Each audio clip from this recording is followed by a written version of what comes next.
TK Santaruna. Kita suka karate dari TK.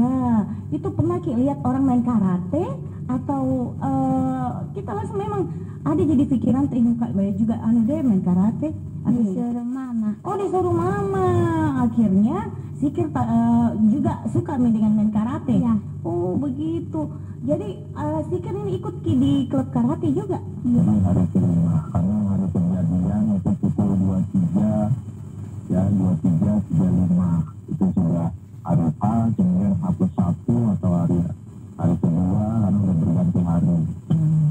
Kemudian dari tanggal 2 sampai tanggal 6, berarti 5 hari. Demikian ya.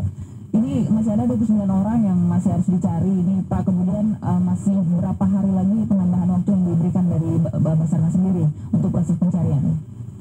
Tentunya Basarnas melakukan operasi pencarian dan pertolongan mengacu pada peraturan dan undang-undang yang ada bahwa negara memberikan layanan pelaksanaan operasi SAR kepada masyarakat yang kena musibah itu 7 hari.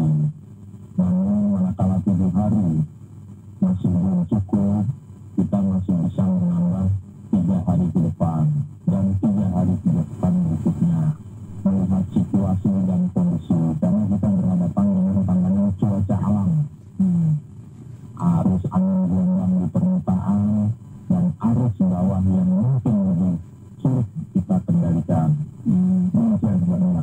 Semenjak beberapa hari kemarin memang hujan atau gelombang laut yang lebih kencang, Pak? Memang hujan ada pagi hari sama malam hari, kemudian arus angin dari utara menuju selatan, rata-rata gelombang 0,5 sampai 2 meter. Itu yang terjadi di saat Bali. Demikian Mbak Nina. Jadi kalau melihat situasi saat ini, untuk hari ini perkiraan cuaca seperti apa memungkinkan Pak untuk proses pencarian sampai sore? Tetap pencarian kita melakukan sampai sore, manakala operasi penyelaman terkendala kita stop karena arahan adalah safety is paramount bagi penyelam dan peralatan yang digunakan. Demikian. Kalau dari Bapak sendiri apa yang bawaannya nih Pak untuk masyarakat? Pasti masih banyak masyarakat yang terus berdatangan di lokasi untuk mengetahui update terkini proses pencarian Pak. Baik, berdasarkan hasil rilis kita kemarin sore selesai evaluasi, diharapkan dari perwakilan pemerintah dalam Kementerian Perhubungan dan kepada media bagi masyarakat Jawa Timur dan Provinsi Bali yang mungkin ada kehilangan keluarganya segera untuk melapor kepada posko gabungan di Pelabuhan ICP Ketapang, sehingga laporan masukan dari masyarakat yang keluarganya hilang bisa kita tampung, kemudian kita mengambil antemortemnya, sehingga manakala kita berhasil mengevakuasi korban yang kita temukan, hal ini bisa kita cocokkan dengan antemortem keluarga yang merasa kehilangan dari famili yang saat ini belum kembali ke rumah. Demikian Mbak Ina. Kalau sampai saat ini ada berapa orang yang sudah melapor Pak kehilangan keluarga? Itu data ada dari distro udara masih diolah oleh kawan-kawan kepolisian.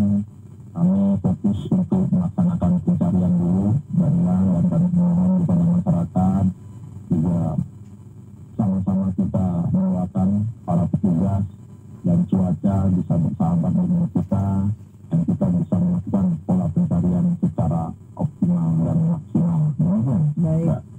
Baik Pak Eko, terima kasih untuk waktunya pagi ini bersama RRI Pro 3. Kita tentunya mendoakan semoga ada hasil ya untuk hari ini dan mereka yang mencari keluarganya bisa sedikit tenang meskipun mengetahui apapun ya yang terjadi, karena kemungkinan cukup banyak begitu ya Pak Eko ya dengan situasi dan kondisi saat ini.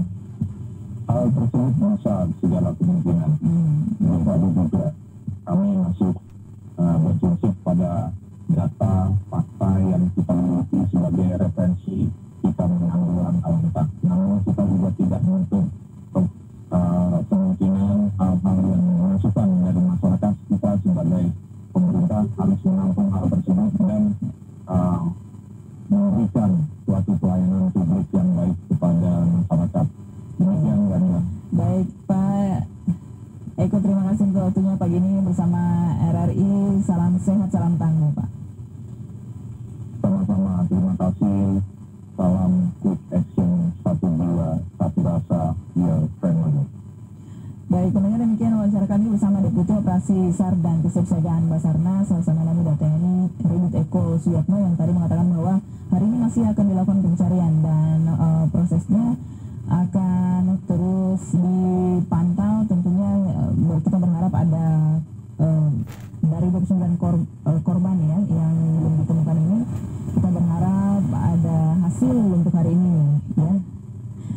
Kita akan perbarui juga update terkini dari lapangan, pendengar. Tim SAR gabungan masih fokus melakukan pencarian bawah air dengan mengolah hasil data dari kapal KRI Vanildo. Laporannya akan disampaikan Diana Dinar dari Low battery, please charge.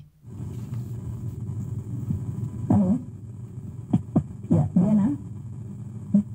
Silakan laporannya. Halo. Silakan laporannya Diana. Ya, benar, tim SAR gabungan fokus melakukan pencarian bawah air dengan mengolah hasil data dari kapal KRI Vanildo yang menggunakan alat sonar untuk mendeteksi, mengidentifikasi, serta menentukan Low battery, please charge.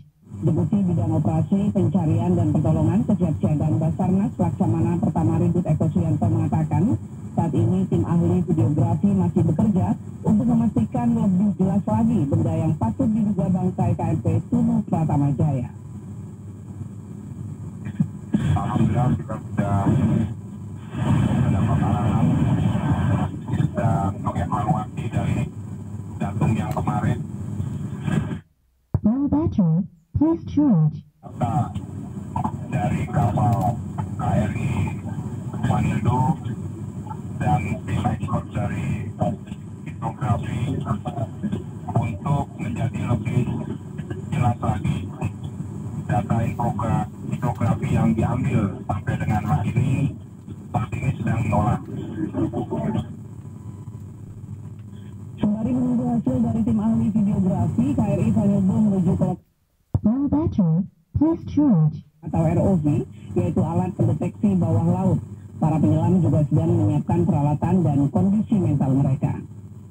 Pendengar, tim SAR gabungan juga menyiapkan satu kapal tender untuk berjaga-jaga jika hari ini bisa dilakukan penyelaman menuju benda yang patut diduga bangkai kapal KMP Tunu Pratama Jaya tersebut dengan memperhatikan faktor keamanan dan tidak mengganggu transportasi kapal yang saat ini beroperasi.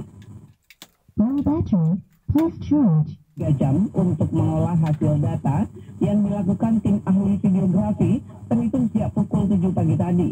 Hasil pengolahan tersebut akan menjadi dasar untuk tim SAR gabungan melakukan operasi pencarian dan pertolongan menuju bangkai KMP Tunu Pratama Jaya. Informasi di RRI mendengar jumlah penyelam baik dari TNI AL maupun dari pasukan Katak sebanyak 37 orang yang dipersiapkan. Sebagian lagi dipersiapkan sebagai tenaga pendukung. Low battery, please charge. Proses pencarian korban KMP Tunu Pratama Jaya yang terjebak di dalam kapal. Data posko operasi SAR dan potensi SAR gabungan di Pelabuhan Ketapang Banyuwangi menyebutkan hingga saat ini jumlah korban ditemukan selamat sebanyak 30 orang dan 6 orang meninggal serta 29 orang masih dalam pencarian. Pendengar, KMP Tunu Pratama Jaya ini mengangkut sebanyak 65 penumpang terdiri dari 53 penumpang dan 12 ABK atau kru kapal. Low battery, please charge. Tersebut tenggelam di Selat Bali pada Rabu 2 Juli 2025 sekitar pukul 23:35 waktu Indonesia Barat. Dari Pelabuhan Ketapang, Banyuwangi, reporter RRI Jember, Diana Dinar melaporkan. Pro 3 RRI terus mengudara untuk Indonesia.